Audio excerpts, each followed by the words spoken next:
Good evening guys, ito naisip na iba naman ang gawin, night ride. Yan, ito si RJ naisipan mag night ride kasi nag fine tune kami kanina ng CVT niya. Gusto nyo malaman ko medyo optimized na. So far kanina okay naman siya eh. Yung feedback sa kanya, gusto niya lang mas matest pa talaga ng dire-diretso. Like nasabi ko kanina kay G, nag-optimize tayo ng settings para sa night footages kasi either sobrang dark or pag sinusubukan ko naman i-adjust yung settings, nag-wash out yung video. Kasi nga, gano'n naman talaga eh, kapag medyo low light, talagang mag-i-increase ka ng certain settings. Kaso yun nga yung nangyayari. Either nagiging very grainy or nawawash out nga. Pabalik natin pababa. Si G naman yung may gagawin ako isang setting naman. Tapos siya naman mag-test pababa. Tapos check natin yung footages afterwards in post kung okay, kung which is much better. And yun yung susundin natin. Pero again, yun naman talaga ang limitations usually ng action cam. Talagang pagdating sa low light, talagang medyo magsa-struggle siya. So ngayon, time check tayo, it's 11:51. So mga in about a couple of minutes, midnight na rin tayo. Medyo, hindi ko alam kung mainit ba dito sa baba o sobrang kapal lang ng suot yung jacket. Or hoodie rather. So, yun, hoping kung hoping let's see kung foggy ba doon or not. Pero since a few days ago talaga medyo mainit tayo, which may good thing din naman doon kasi kaysa naman na bumabagyo, kawawa naman yung mga areas na binabaha. So ito yung in a very long time, ito yung masasabi natin talagang first time ulit tayo na nag-umpisa ng night. Yun nga din, hoping na pag umakyat tayo, wag naman tayong ulanin kasi medyo mahirap bumaba. And also ngayon is a Friday, so pasyal talagang marami syempre from mga weekends, looking forward ng weekends nila. So either maraming nasa taas nag-weekends na sila or typical na nangyayari talaga kapag Fridays pa, hindi pa talaga masyadong tao. Usually sa experience namin, Saturdays ang marami. I mean, nasa upland, sa taas. Saturdays usually ang marami talaga. Si RJ sinusundan ko kasi siya yung may alam kung saan tayo dadaan. Also by next week, same by next week yata, either Thursday siya actually, na pag-usapan namin kanina, hindi ko na lang muna i-discuss na may planong may puntahan. Pero medyo malayo. Oo nga, magsisilang nga tayo. Si RJ ito eh. Dumiretso siya eh. Nga pala guys, hindi ako nasisiraan ng bait ha. Kausap ko si G sa intercom. Baka may magtaka bakit nagsasalita na naman ako mag-isa. So again, ito talaga ang mga ito talaga ang common na makikita nyo kapag nasa Aguinaldo kayo, especially sa mga main intersections. Mahabang traffic light. Or rather, matatagal yung timer, yung countdown timer niya. Like ito, kanina nasa 70 something siya before kami dumating. Pero it's a typical midnight dito. So again, kaya maraming sasakyan. Ito na yung isa sa mga main intersections ng Dasma. Kung makita. Oo nga, B1. Yun. Nabanggit ni Jimmy, may X-Max na nasa likod niya actually. Alam naman tayo, pareho tayo ni G. Yun ang isa sa mga masasabi nating endgame pagdating sa masasabi natin yung peak ng medyo small scoot, yung mga hindi pa umaabot ng 400cc. X-Max talaga. Hopefully soon magawa natin, maka-acquire.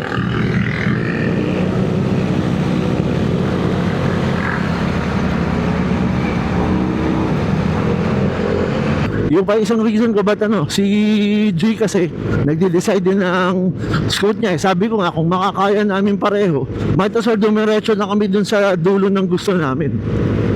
Kasi para talagang yun na yun eh. Accessorize na lang. Ang lamig na nga dito pa lang. 1 minute na lang guys, midnight na. So, malapit tayong officially maging midnight ride na talaga. May nakakeso na e-bike. Tulin. Yan ang isang piga, lumalangit agad. Tulin yan. Hindi, tama siya. Mali yung van. Mali yung van talaga. Paano mo naman dito sa atin? Ang sabi nga nila, di ba? Ang traffic light sa Pilipinas, suggestion lang. Hayaan sila. It's green. Pasok, G.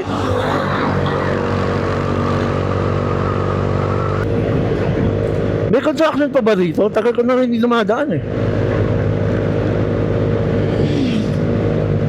Hindi ko alam eh. Hindi ko alam yung malapit sa Hacienda meron eh. Parang wala naman ah. A little past midnight na nga tayo. Nanununtok na yung lamig.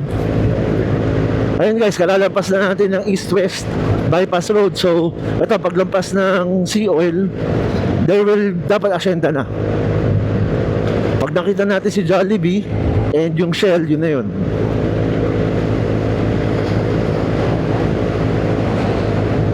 Oh, si Narciso, alive na alive.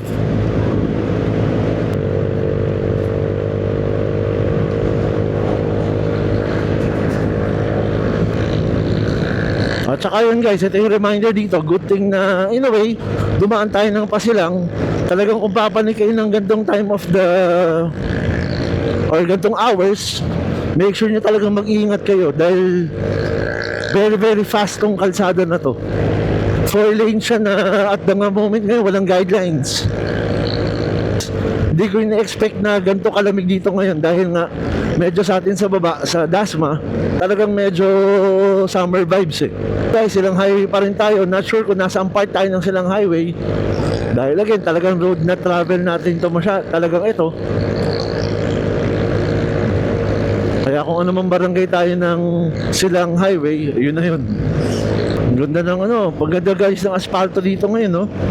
Again, yung lack of guidelines yung nakaka-worry. Pero, in terms of yung pavement, makinis naman. Yan na, malapit na. Ito, bisa pa palandang kinabago rito, no? Yan, no?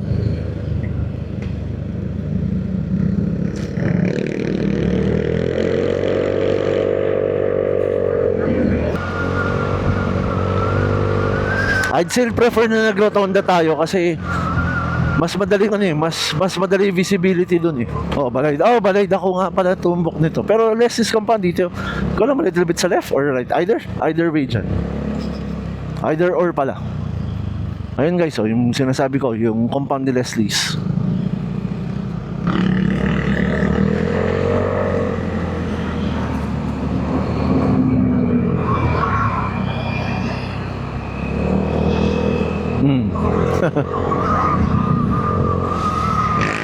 Daming tao, malamang madaming pang tao dun ngayon.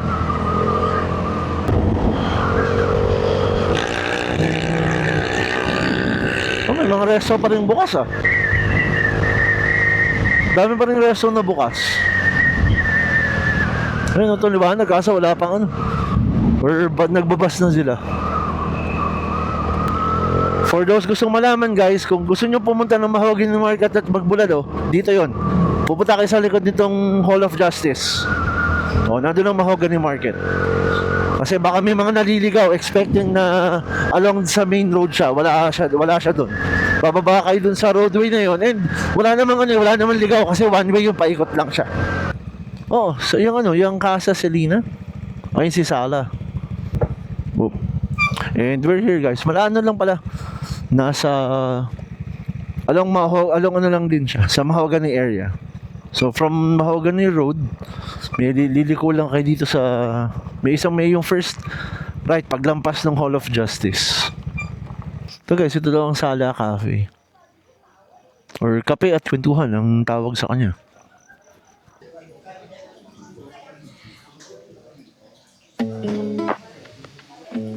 Ito guys, sa loob na tayo ng Sala Kape at Kwentuhan, yung pangalan ng place.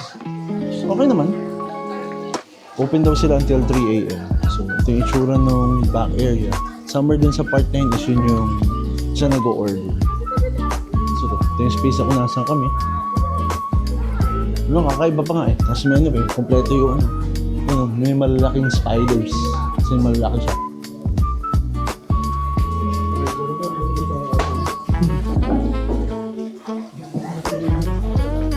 Yung first time ko lang din nakapunta rito, nadadaan mo yung place. Nasa loob siya ng compound nung Casa Selena. So, maganda naman. Para siyang back garden ng isang bahay. So may fountain. And medyo marami rin tao doon. Ito trying yung recording sa walang promo. So naka-off lahat yung mga settings, puro to naka-auto. So i-check ko sa post kung maganda to lalabas. Kasi kapag okay to i-render, baka ganito tayo mag-shoot pag night. Tapos ito yung order namin, iba-iba eh. Yung KG is, miss kanya? White chocolate mocha. Tama? Tapos ito, caramel macchiato yata. Or salted, mali pa, salted caramel. Nakon pa yung, flash. Tapos sa akin is matcha oat. Ayoko na mag-coffee kasi ayoko na maulit yung nangyari sa akin the last time. Nung nangapi kami nung daytime, tapos nangapi kami nung nighttime. Parang 5 AM na, hindi pa rin ako tinatamaan ng antok for some reason nung day na yun.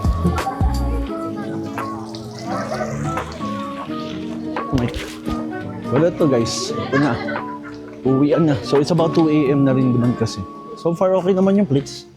Ganda naman. Ito exterior ng place. Ito exterior ng place. Ito pa yung place guys ng front.